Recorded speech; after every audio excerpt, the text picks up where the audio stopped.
Hello बच्चों, तो कैसे हैं आप लोग। आशा करता हूँ, उम्मीद रखता हूँ कि ठीक ही होंगे।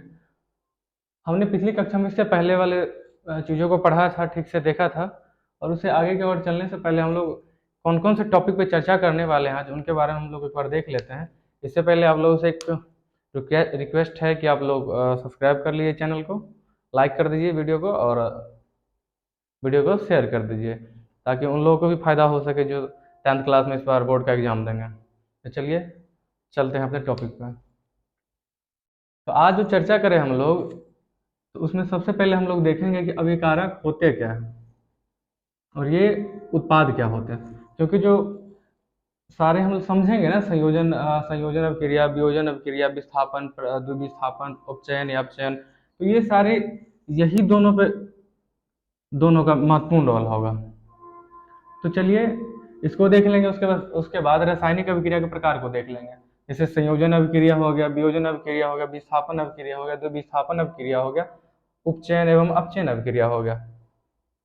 तो चलिए एक एक एक को ढंग से देखते हैं।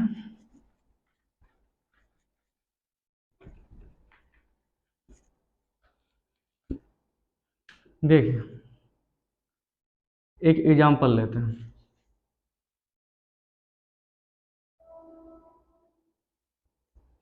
तो एग्जाम्पल लेंगे क्या कि जिसमें अभिकारक और उत्पाद दोनों आ जाए। तो ले लेते हैं कैल्शियम प्लस ऑक्साइड। सॉरी, इसको कैल्शियम को मत लीजिए। चलिए कार्बन को ही ले लेते हैं, ऑक्साइड को ले लेते हैं।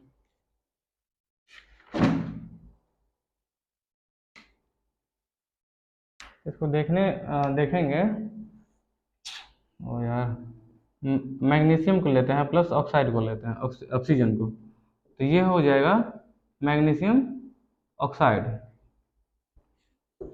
तो ये जो मैग्नीशियम ऑक्साइड हुआ ना, तो इधर का जो है इसे हम अभिकारक कहते हैं।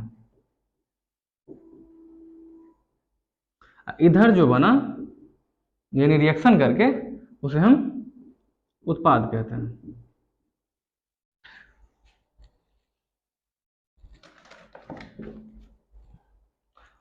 तो देखते हैं, समझाने के लिए एग्जाम्पल दिए, उसके बाद चलते हैं अभिकारक।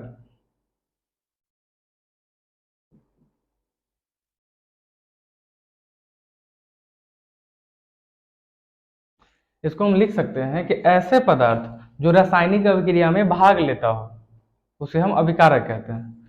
तो लिख लेते हैं।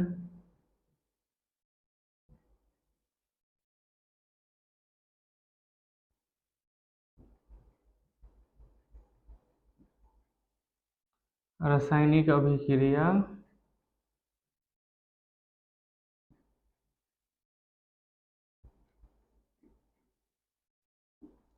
में भाग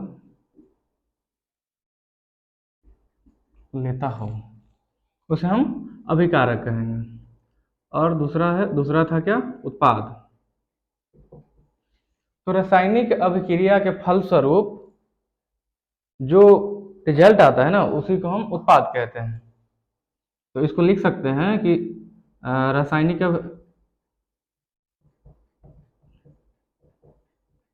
रासायनिक अभिक्रिया के फलस्वरूप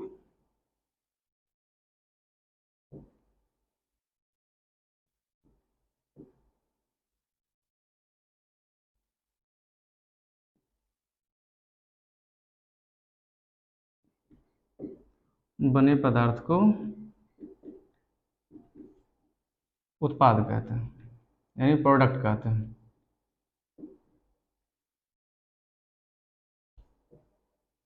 इसको हम एग्जाम्पल लिखे दिए थे आप लोगों को, मैग्नीशियम प्लस ऑक्साइड, तो हो जाएगा ऑक्सीजन। तो मैग्नीशियम प्लस ऑक्सीजन को अगर अभिक्रिया करेगा तो ये मैग्नीशियम ऑक्साइड बनाएगा। तो जब मैग्नीशियम ऑक्सीजन से अभिक्रिया करेगा तो ये मैग्नीशियम ऑक्साइड बनाएगा। जब मैग्नीशियम ऑक्साइड बना देगा, तो अगर इसको हम देख लेते हैं तो ये समीकरण जो है ये संतुलित देखते हैं कि नहीं है।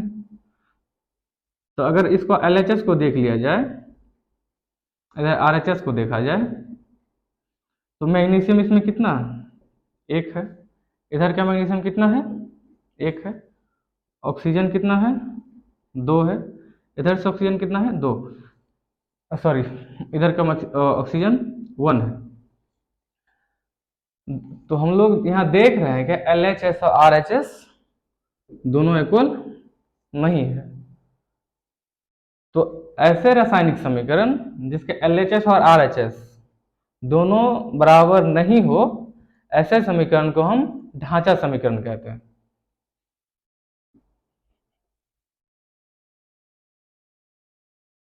चलिए देख लेते हैं ढांचा समीकरण।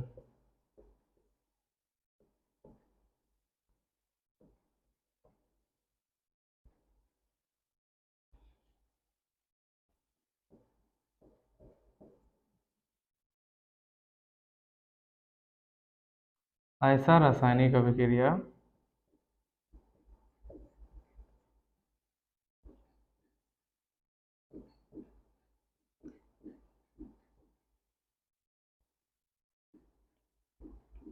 जिसका क्या क्या बराबर नहीं था, इधर का पार्ट और इधर का पार्ट, इधर को हम अभिकारक कहते हैं और इधर को उत्पाद कहते हैं। तो ऐसा रासायनिक अभिक्रिया जिसका अभिकारक एवं उत्पाद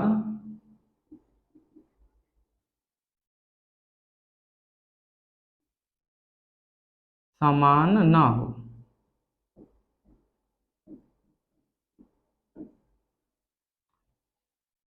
उसे हम ढांचा समीकरण कहते हैं। तो इसके एग्जाम्पल को हम देख, यही हो जाएगा कि मैग्नीशियम प्लस ऑक्सीजन अभिक्रिया करके मैग्नीशियम ऑक्साइड बनाएगा। तो इधर हम देख लिए, तो ढांचा समीकरण भी देख लिया, उत्पाद भी देख लिया, अभी कारक देख लिया।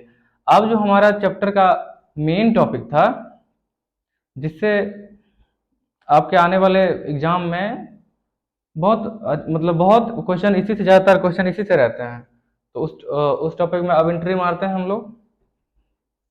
तो इसको करते हैं समाप्ति। अब चलते हैं रासायनिक अभिक्रिया में।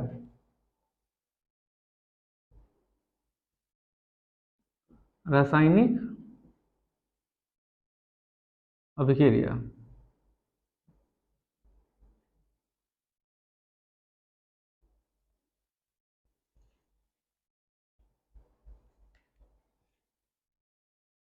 तो मेनली रासायनिक अभिक्रिया जो होते हैं ये 5 प्रकार के होते हैं।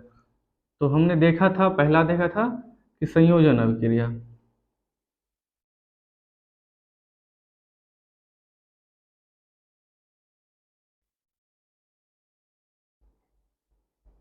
संयोजन अभिक्रिया मतलब क्या होता है कि जैसे जुड़ना,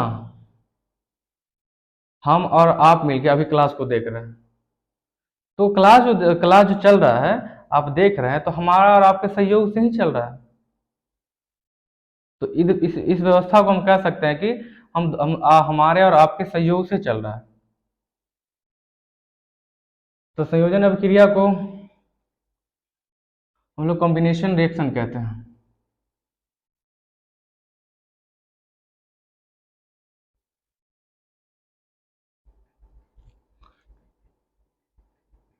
दूसरा हो जाएगा वियोजन अभिक्रिया।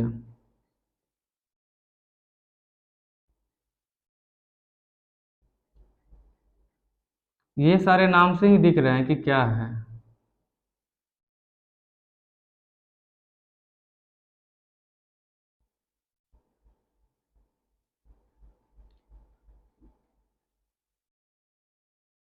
Decomposition reaction. तीसरा है वियोजन अभिक्रिया, जो होते हैं ना ये तोड़ने का काम करते हैं। वियोजन मतलब होता है कि टूट जाना। तो वियोजन अभिक्रिया भी हम लोग देख लेंगे। और उसके बाद आएगा विस्थापन अभिक्रिया।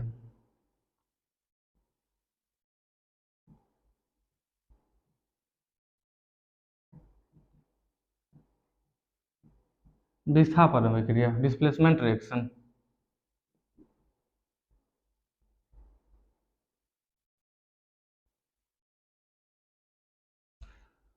चलिए चौथा पे चलते हैं, द्विविस्थापन।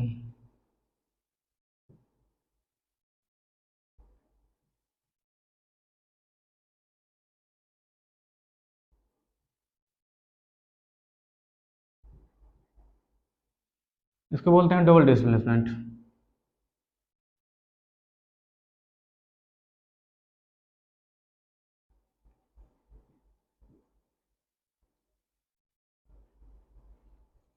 Double displacement. और पांचवा जो हमारा हो जाएगा वो अपचयन एंड उपचयन अभिक्रिया हो जाएगा। Oxidation and reduction.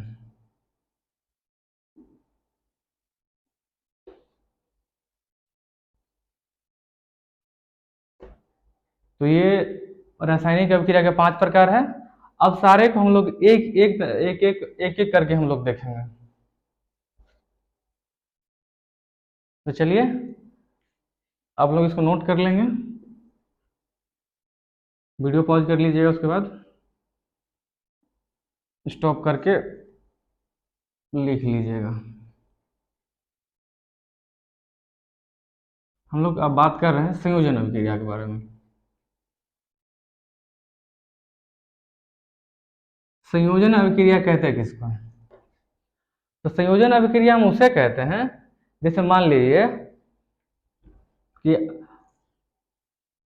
एक लड़का है, ठीक है, इसको ऐसे बना देते हैं, इसको ऐसे बना देते हैं, तो पेंट भी पहनाना जरूरी है ना, इसको पहना दिए फुल पेंट। हाफ पेंट कहाँ पहनेगा भाई, शर्ट भी पहना देते हैं। एक लड़का है, इधर एक लड़की है।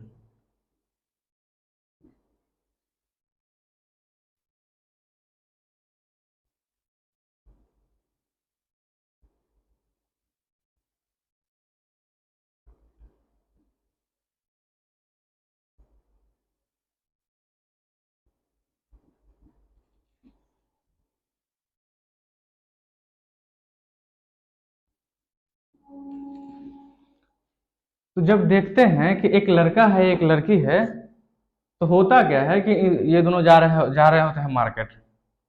जब मार्केट जाते हैं तो रास्ते में इन दोनों का मुलाकात होता है। मुलाकात होता है, फिर देखता है, फिर नेक्स्ट बार दूसरी बार मुलाकात होता है। इससे हो क्या जाता है, इन दोनों में हो जाता है मोहब्बत। तो ये जो मोहब्बत हुआ, तो ये इन दोनों के सहयोग से हुआ है। ऐसा नहीं कि इसके ही एक तरफा नहीं है, दो तरफा है, दोनों का, इसका भी है इसका भी है। तो ये जो हुआ तो इन दोनों के मेल से हुआ। ऐसा नहीं है कि एक ही का एक मतलब एक ही का इसमें सपोर्ट है। और और खैर इसमें तो होता है क्या है कि अगर दोनों का हो जाता है तो ये धरती से, पृथ्वी से कनेक्शन उसका कट जाता है, उसका अलगे दुनिया होता है। तो चलिए समझाने के लिए बताने के लिए बता दिए थे, लेकिन इसको परिभाषित करेंगे कि ऐसा रासायनिक अभिक्रिया जिसमें दो या दो से अधिक अभिकारक मिलकर एक नए उत्पाद का निर्माण करते हैं, ऐसे रासायनिक अभिक्रिया को हम संयोजन अभिक्रिया कहते हैं। यानी अभी आप देखे थे कि एक लड़का था एक लड़की थी, अब दोनों दोनों के सहयोग से एक नए उत्पाद का जन्म हुआ था। तो इसको परिभाषा में हम लिख लेंगे कि ऐसा रासायनिक अभिक्रिया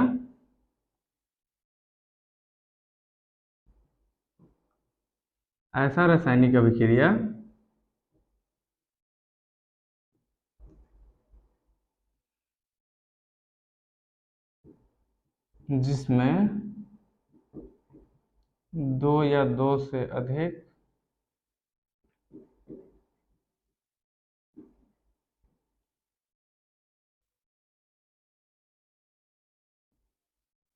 अधिक अभिकारक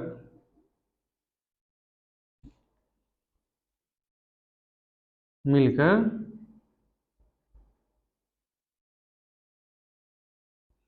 एक नए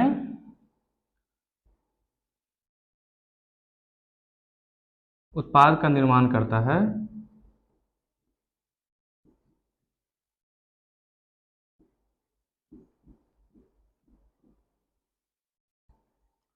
उसे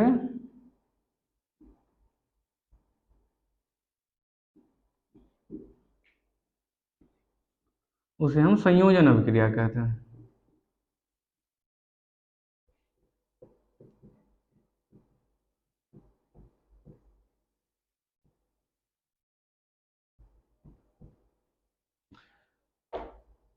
समझ गए कि ऐसा रासायनिक अभिक्रिया जिसमें दो या दो से अधिक या दो ही हो, दोनों अभिकारक मिलके एक नए उत्पाद का निर्माण करता है, तो ऐसे अभिक्रिया को हम संयोजन अभिक्रिया कहते हैं। जैसे एग्जाम्पल तौर पे हम देख लेंगे,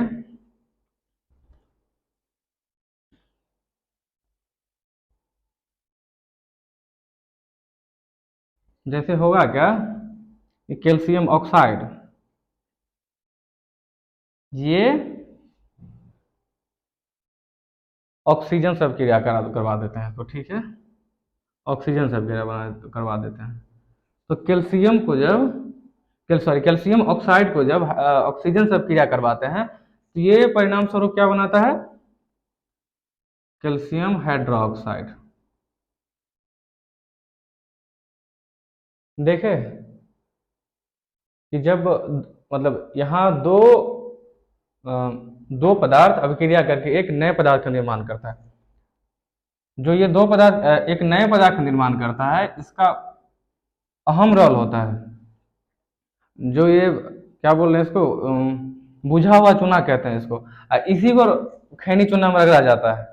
यही चूना हम लोग खाते हैं, जो खैनी खाने वाले लोग हैं, तो इसी में यही चूना का प्रयोग करते हैं। तो चलिए देख लेते हैं, ये कैल्शियम ऑक्साइड हो गया। तो इसमें एक नंबर में जो ऑब्जेक्टिव प्रश्न आप लोगों को आएंगे ना, उसमें से ये कैल्शियम ऑक्साइड का भी पूछा जाएगा। तो कैल्शियम ऑक्साइड को हम क्या कहते हैं, बिना बुझा हुआ चूना।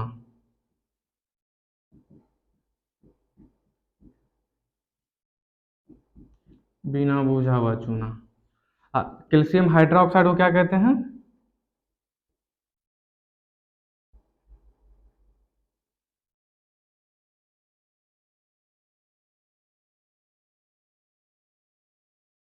इसको कहते हैं बुझा हुआ चूना।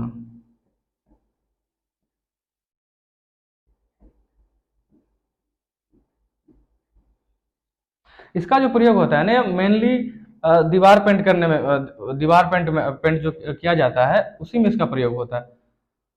तो अब देख लेते हैं कि कैल्शियम हाइड्रोक्साइड का प्रयोग दीवार को पेंट करने में कैसे किया जाता है।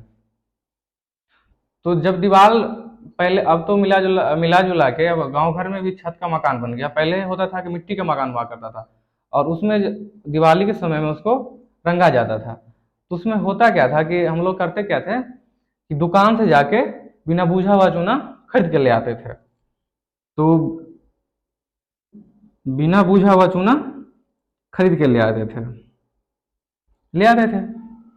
अब इसको क्या करते थे कि बाल्टी में पानी डाल देते थे, और इस चूना को उसमें डाल देते थे। तो ये पहले सॉलिड फॉर्म में रहता था, ठीक है। और उसके बाद जब पानी में हम डाल दिए तो ये H2O हो गया।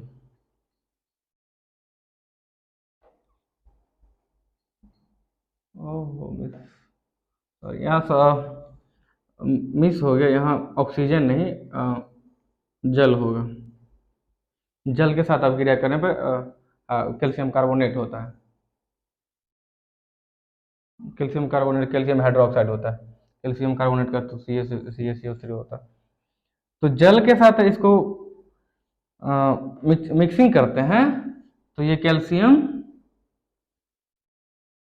कार्बोनेट बनाता है, सॉरी, कैल्शियम हाइड्रोक्साइड बनाता है। जब ये कैल्शियम हाइड्रोक्साइड बन जाता है तो ये विलयन में रहता है। और जब ये विलयन में हो जाता है, इसका मतलब क्या है, पानी में चूना को डाल दिए और वो एकदम मिक्स हो गया। मिक्स होने के बाद क्या करते थे कि ब्रश लेकर उसको हम लोग पोंछ देते थे, पेंट करते थे। तो ये सी पहला तो फॉर्म ये हो गया, इतना कर लिए। अब ये कैल्शियम हाइड्रोक्साइड क्या होता था कि कैल्शियम हाइड्रोक्साइड जब हम पेंट लगा देते थे दीवारों पे, तो ये कैल्शियम हाइड्रोक्साइड वायु से अ,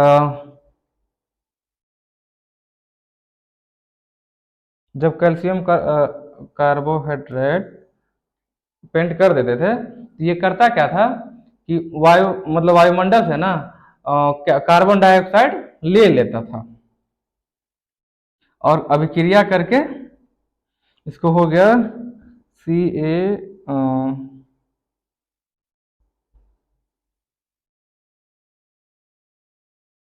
CaCO3, यानी कैल्शियम कार्बोनेट।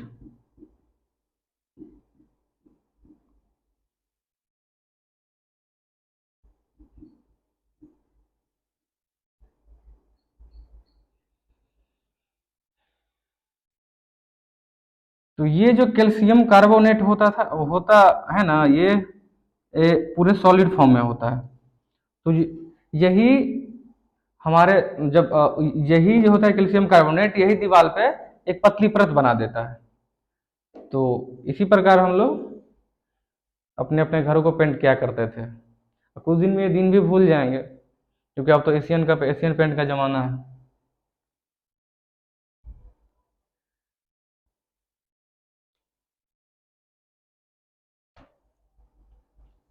और ये तो आप समझ गए होंगे उसमें संयोजन क्रिया किसको कहते हैं।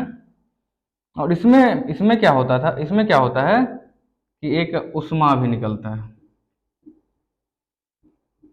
उष्मा चला जाता है। इसलिए हम अभी लिखे हैं, क्योंकि अब इसके बारे में थोड़ा चर्चा कर लेते हैं। ये उष्मा जो निकलता है ना, तो ये अभिक्रिया में जो उष्मा निकला, तो ऐसने ऐसने अभिक्रिया को हम उष्माक्षेपी अभिक्रिया कहते हैं। थोड़ा उष्माक्षेपी अभिक्रिया की बात कर लेते हैं।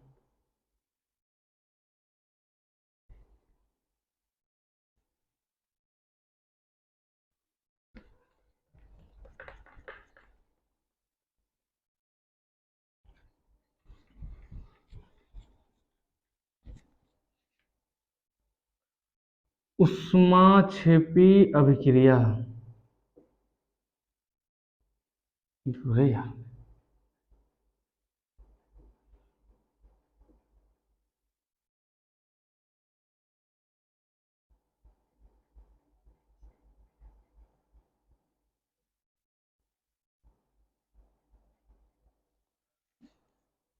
उष्माक्षेपी अभिक्रिया हम उसे कहते हैं ऐसा रासायनिक अभिक्रिया जिसमें उष्मा का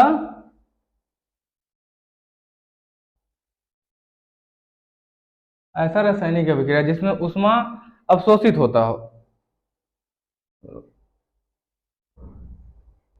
उष्माक्षेपी अभिक्रिया हम क्या बोल रहे हैं, उष्मा निकल रहा था, तो उष्माक्षेपी अभिक्रिया को देखते हैं।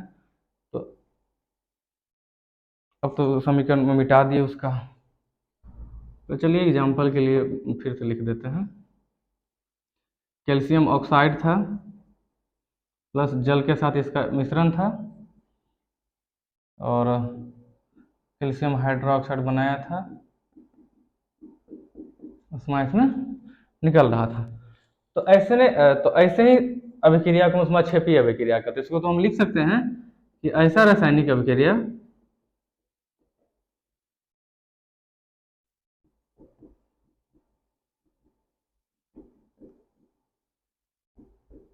जिसमें उष्मा का हानि हो।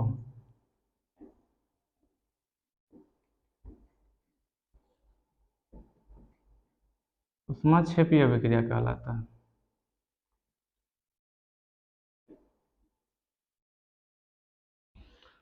अब इसको हम देख लेते हैं उदाहरण के तौर पे।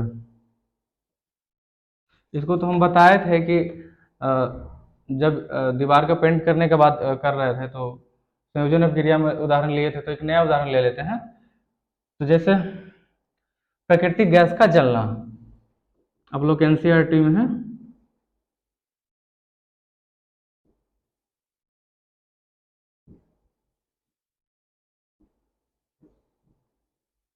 तो एक प्राकृतिक गैस ले लेते हैं जैसे CH4 मीथेन।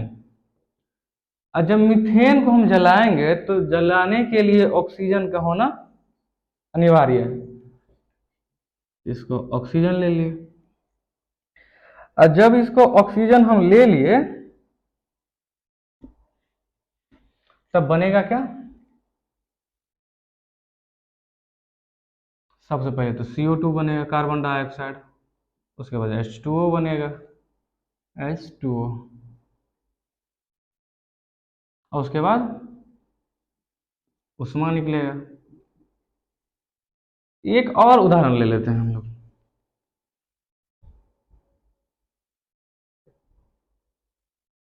जीवों में शोषण।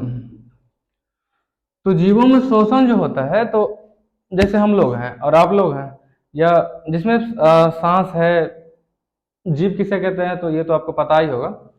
तो जीव का जो शोषण होता है ना, सांस लेने का प्रक्रिया है, तो शरीर के अंदर ग्लूकोज मौजूद रहता है। हम ग्लूकोज को लिख लेते हैं।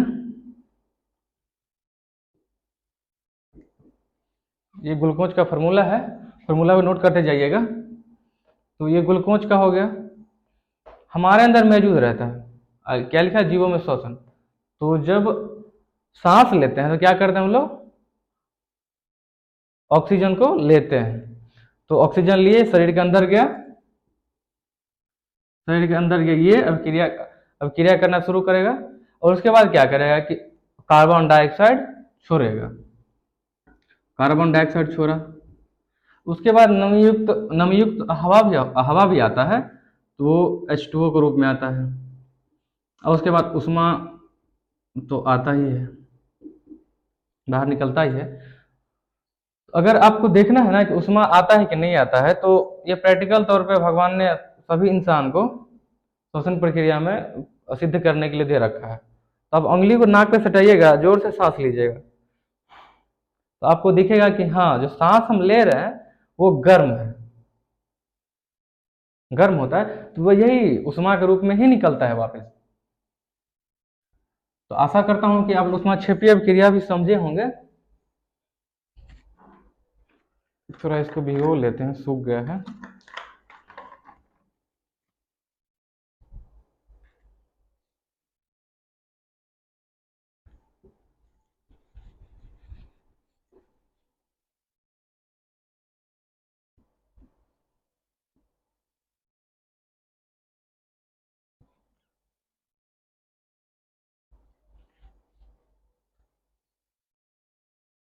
अब चलते हैं नेक्स्ट टॉपिक, वियोजन अभिक्रिया पे।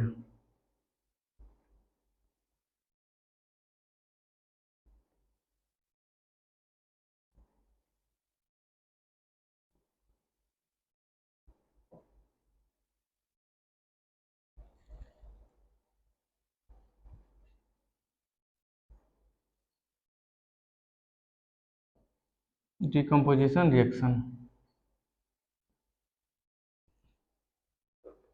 तो डिकम्पोजिशन रिएक्शन किसे कहते हैं? तो इसको हम देख सकते हैं कि हमने इससे पहले संयोजन अभिक्रिया में एक उदाहरण लिया था, बॉयज का और बॉय और गर्ल का, लड़का एक लड़की का। तो चलिए वहीं से उदाहरण को हम और आगे प्रोसेस में उसको बढ़ाते जाते हैं और इसको समझते जाते हैं। तो वहां एक हमने देखा था, एक लड़का था, एक लड़की थी। तो वहां पे प्यार का परमाणु चढ़ चुका था। तो ये अब हो गया है एक, तो इसको हटा लेते हैं, अब इसको हटा लेते हैं। तो जब एक हो गया तो कुछ समय बाद ऐसा आया कि लड़का अपने माँ लड़का ने अपने घर में बोला, लड़की भी अपने घर में बोली। अब दोनों का शादी ब्याह हो गया। और जब दोनों का शादी ब्याह हो गया, तब इस पे प्रेशर पड़ा बच्चे के लिए। तब जाके इन्होंने तब जाके दोनों आदमी माता पिता बन पाए। कैसे बने? प्रेशर पे, माँ बाप के प्रेशर पे। तो वियोजन अभिक्रिया भी उसे कहते हैं, जो ऐसा रासायनिक अभिक्रिया जिसमें एक अभिकारक ताप या ऊर्जा के प्रभाव से छोटे छोटे उत्पाद में उसको निर्माण में लाते हैं। तो इसको परिभाषा के रूप में हम लिख लेंगे कि ऐसा रासायनिक अभिक्रिया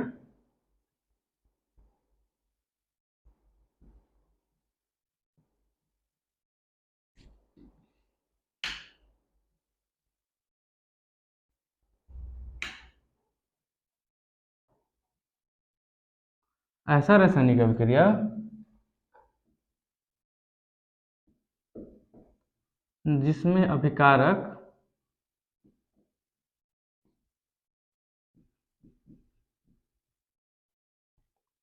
ताप या ऊष्मा की उपस्थिति में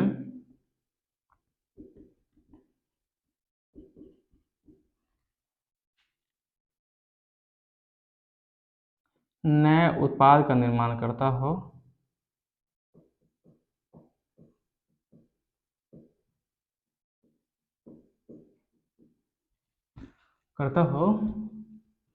वियोजन अभिक्रिया कहलाता है।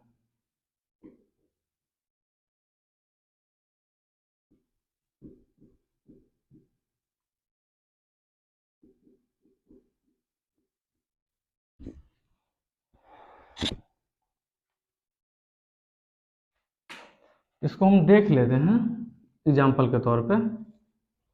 चलिए, ये कैल्शियम ऑक्साइड ले लेते हैं,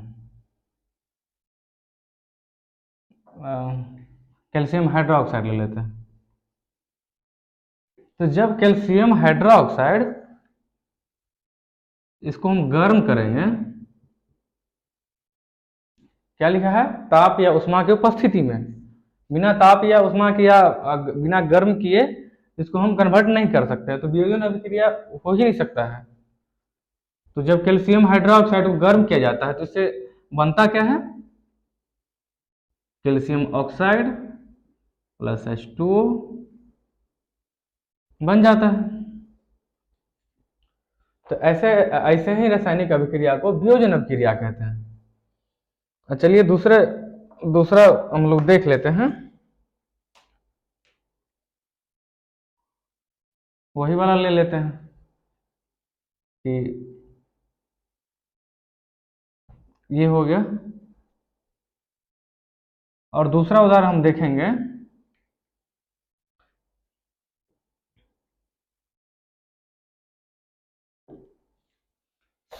सिल्वर ब्रोमीन। तो जब सिल्वर ब्रोमीन का पत्ता जो होता है तो उस पे ना सूर्य का प्रकाश पड़ता है, सन। जब उष्मा पड़ता है तो ये टूट जाता है, सिल्वर ब्रोमाइड था तो ये हो जाएगा सिल्वर प्लस ब्रोमीन, तो ये हो जाएगा सिल्वर प्लस ब्रोमीन, ये हो गया।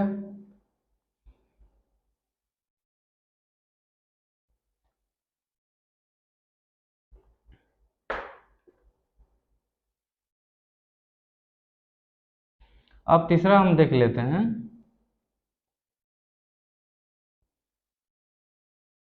सिल्वर क्लोराइड को।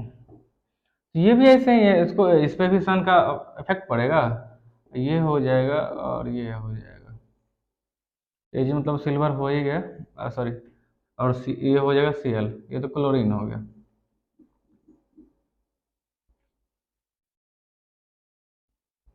Cl2, तो ये हो गया। और इसमें अब आप लोगों को एक नंबर का जो क्वेश्चन पूछा जाएगा वो VVI इंपॉर्टेंट ये है कि ये जो है सिल्वर ब्रोमीन,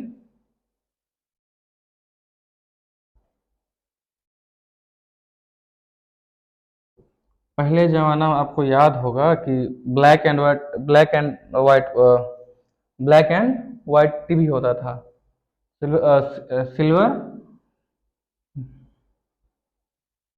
ब्रोमाइड, ब्रोमीन नहीं, सिल्वर ब्रोमाइड। तो ब्लैक एंड वाइट जो टीवी होता था ना, तो इसमें उस समय फोटो खींचने के लिए फोटोग्राफी में काम आता था। तो सिल्वर ब्रोमाइड का प्रयोग हम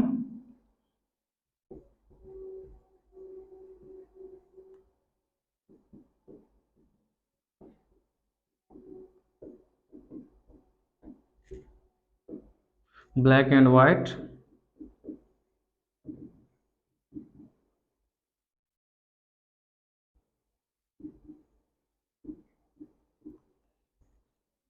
प्रयोग ब्लैक एंड व्हाइट फोटोग्राफी में किया जाता था।